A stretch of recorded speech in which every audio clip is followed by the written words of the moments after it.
Hello दोस्तों, बहुत बहुत स्वागत है आपका अपने यूट्यूब चैनल रोहित रीडर्स पर। और आज की वीडियो में हमने देखा कि प्रीवियस एग्जाम में काफ़ी मेटल नॉन मेटल से रिलेटेड क्वेश्चंस आपके पेपर में आए हुए हैं। तो हमने सोचा कि 50-60 क्वेश्चंस आपके पास रैपिड फास्ट तरीके से पहुंचा दिए जाएं। निश्चित ही ये क्वेश्चंस आपके डायरेक्ट एग्जाम में फ़ायदा पहुंचाएंगे। आप इस वीडियो को जल्दी से देख लीजिए। अगर स्पीड कम लगे तो स्पीड बढ़ा के देख लीजिए, लेकिन एक बार देखते जाइएगा एग्जाम देने।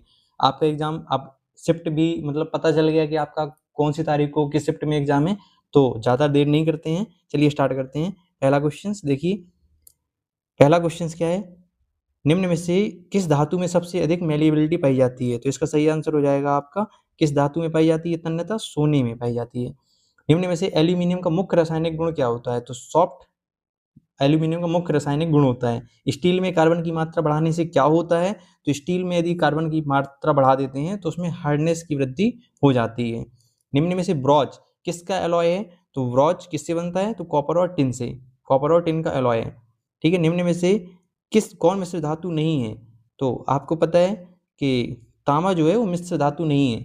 बाकी पीतल, तांबा और जिंक से बनता है।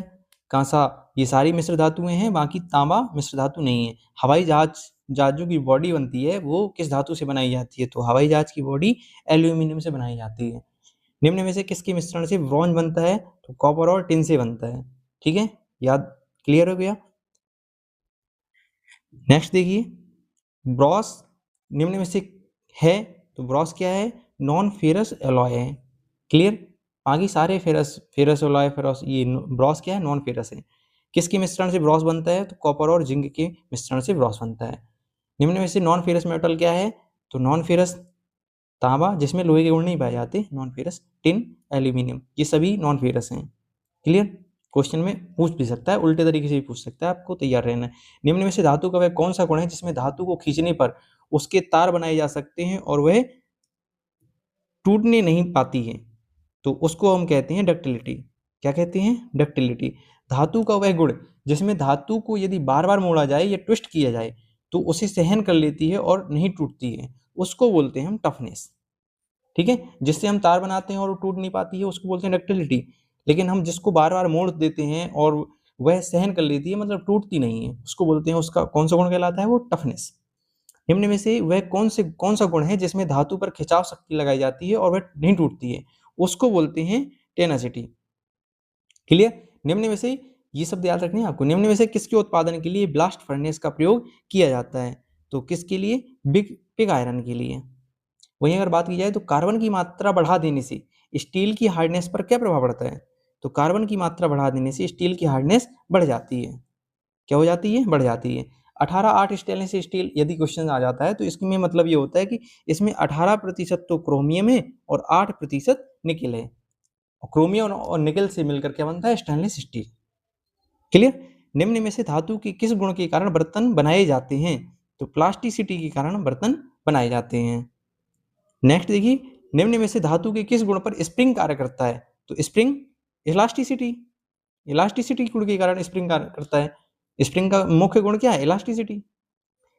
निम्न में से आयरन का सबसे शुद्ध रूप क्या है। रॉट आयरन 99.9% होता है इसमें आयरन। निम्न में से किसमें कार्बन की मात्रा सबसे अधिक होती है। तो कास्ट आयरन। ठीक है, कार्बन की मात्रा।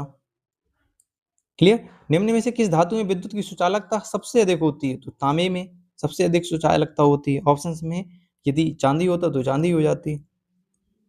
निम्न में से किस धातु में सबसे अधिक कठोरता पाई जाती है। तो हाई कार्बन स्टील धातुओं में सबसे अधिक कठोरता पाई जाती है। अलौह धातु का उदाहरण क्या है। तो high carbon steel, mild steel, wrought iron, ये अलौह है जिसमें लोहे वाले गुण नहीं पाए जाते। तो एल्यूमिनियम जो अलॉय होते हैं उनमें लोहे की धातु के गुण नहीं पाए जाते, वो अलॉय धातु होते हैं। निम्न में से किस धातु पर वातावरण का दुष्प्रभाव सबसे कम पड़ता है। तो एल्यूमिनियम पर वातावरण का दुष्प्रभाव सबसे कम पड़ता है। मशीनों की बॉडी बनाई जाती है कास्ट आयरन से। ठीक है। निम्न में से किस धातु का पतला तार नहीं खींचा जा सकता है। तो जो कास्ट आयरन होता है उसका पतला तार नहीं खींच सकते। किस धातु की कास्टिंग नहीं की जा सकती है। तो रॉट आयरन की कास्टिंग नहीं की जा सकती है। निम्न में से किस धातु को फोर्ज नहीं किया जा सकता है। तो कास्ट आयरन को फोर्ज नहीं किया जा सकता। नेक्स्ट देखिए, निम्न में से किस धातु का प्रयोग करके बनाया जाता है। तो हाई कार्बन स्टील धातु का प्रयोग करके टूल बनाया जाता है। नेक्स्ट देखिए, गैल्वेनाइज करने के लिए किस धातु का प्रयोग किया जाता है? तो जिंक धातु का प्रयोग किया जाता है। ये इंपॉर्टेंट क्वेश्चन है और फेमस क्वेश्चन है, याद रखना है। गैल्वेनाइज के लिए जिंक धातु का प्रयोग किया जाता है। निम्न में से किस धातु का प्रयोग कर उच्च गुणवत्ता के बिजली के तार बनाए जाते हैं? तो बिजली के तार कॉपर धातु के बनाए जाते हैं। व्हाइट मेटल अलॉय है। व्हाइट मेटल अलॉय से मतलब क्या है? व्हाइट मेटल अलॉय में आएंगे आपकी कॉपर, लेड, टिन तथा एंटीमनी, व्हाइट मेटल अलॉय में। अगर बात की जाए कि निम्न में से हाई स्पीड स्टील का मुख्य मिश्रण तत्व है, तो वो है टंगस्टन। क्या है? टंगस्टन। अगर बात की जाए निम्न में से किस कारण से कास्ट आयरन का उपयोग मशीनों के बेंड बनाने के लिए किया जाता है? तो क्यों किया जाता है कास्ट आयरन का उपयोग? एक तो आपको याद रखना है, मशीनों के बेड बनाने के लिए कास्ट आयरन का उपयोग किया जाता है। क्यों किया जाता है? क्योंकि यह अधिक कंप्रेसिव लोड सहन कर लेता है। ठीक है। निम्न में से टिन के संबंध में सही कथन है। तो टिन क्या है? सोल्डर धातु की एलॉय धातु है। क्लियर। बात की जाए कि एचएसएस में किस अनुपात में मुख्य एलॉय तत्व होते हैं? तो एचएसएस में आपको पहले तो याद रखना है कि कौन कौन से तत्व होते हैं। तो आपको टंगस्टन, क्रोमियम और वेनेडियम। अगर पूछे किस अनुपात में होते हैं, तो टंगस्टन सबसे ज्यादा 18%, फिर क्रोमियम 4% और वेनेडियम 1% होता है। क्लियर। नेक्स्ट देखिए, निम्न में से किस यौगिक में सबसे कम कार्बन की मात्रा होती है? तो रॉट आयरन में कार्बन की सबसे कम मात्रा होती है। ठीक है। क्यूपोला फर्नेस भट्टी का ताप पूछ ले अगर, तो कितना होता है? तो इसमें होता है 1260 डिग्री सेल्सियस से 1340 डिग्री सेल्सियस तक। निम्न में से किस रेंज में पिग आयरन में कार्बन की मात्रा होती है? तो ये होती है 3 से 5% पिग आयरन। ठीक है, में कार्बन की मात्रा। धातु के किस गुण के कारण धातु को बार बार मोड़ने पर वह नहीं टूटती है? तो वह गुण होता है टफनेस। खुरचन को रोकने वाला गुण क्या कहलाता है? हार्डनेस। निम्न में से ड्यूरेलिन और हिंडोलियम एलॉयज में 95% क्या होता है?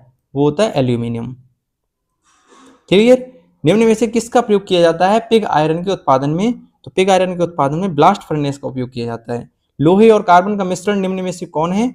लोहे और कार्बन के मिश्रण से बनता है स्टील। निम्न में से टिन के संबंध में सही कथन है? तो टिन के संबंध में अधिकतर सोल्डरों का टिन एक मुख्य मिश्रण तत्व है। सोल्डर का टिन एक मुख्य मिश्रण तत्व है। क्लियर। देख लीजिए नेक्स्ट, निम्न में से किस कारण से शुद्ध अवस्था में एल्यूमिनियम का प्रयोग इंजीनियरिंग कार्य में नहीं किया जाता है? तो एल्यूमिनियम का प्रयोग इंजीनियरिंग कार्य में क्यों नहीं किया जाता? क्योंकि इसमें स्ट्रेंथ की कमी होती है। ठीक है। निम्न में से किसका प्रयोग करके आयरन को गैल्वेनाइज किया जाता है? तो ये जिंक। रिपीट हुआ क्वेश्चन, इंपॉर्टेंट भी है। ठीक है। निम्न में से किस गुण के कारण धातु को रोल करके शीट बनाया जाता है? तो इसका सही आंसर हो जाएगा आपका मेलिएबिलिटी। धातु का वह गुण जिसके कारण बाहरी फोर्सों के प्रभाव के अंतर्गत धातु बिना टूटे अपना आकार बदल लेती है, वह क्या कहलाती है? वह कहलाती है प्लास्टिसिटी। धातु का वह गुण जिसके कारण लोड को हटाने पर डिफॉर्मेशन के बाद वह अपने वास्तविक आकार में वापस आ जाता है, उसको बोलते हैं इलास्टिसिटी। कंफ्यूज नहीं होना है, ये सारे क्वेश्चन एक जैसे लगते हैं लेकिन थोड़ी थोड़ी सा माइनर अंतर होता है। निम्न में से किस धातु का प्रयोग करके क्रेन हुक्स बनाए जाते हैं? क्रेन हुक्स के लिए रॉट आयरन का प्रयोग किया जाता है। ठीक है, जिस पर कार्बन का प्रतिशत सबसे कम होता है। किस धातु में कार्बन की मात्रा कम होती है? तो रॉट आयरन में। क्लियर। नेक्स्ट देखते हैं, मिश्र धातु होते हैं। तो मिश्र धातु का निश्चित अनुपात में मिश्र धातु होते हैं। तो आई होप ये क्वेश्चन आपको पसंद आए होंगे। ये क्वेश्चंस करके ही जाना है, आपके लिए बहुत ज़्यादा बेहद इंपॉर्टेंट है। Best of luck for your exam. मिलते हैं फिर से नए वीडियो में।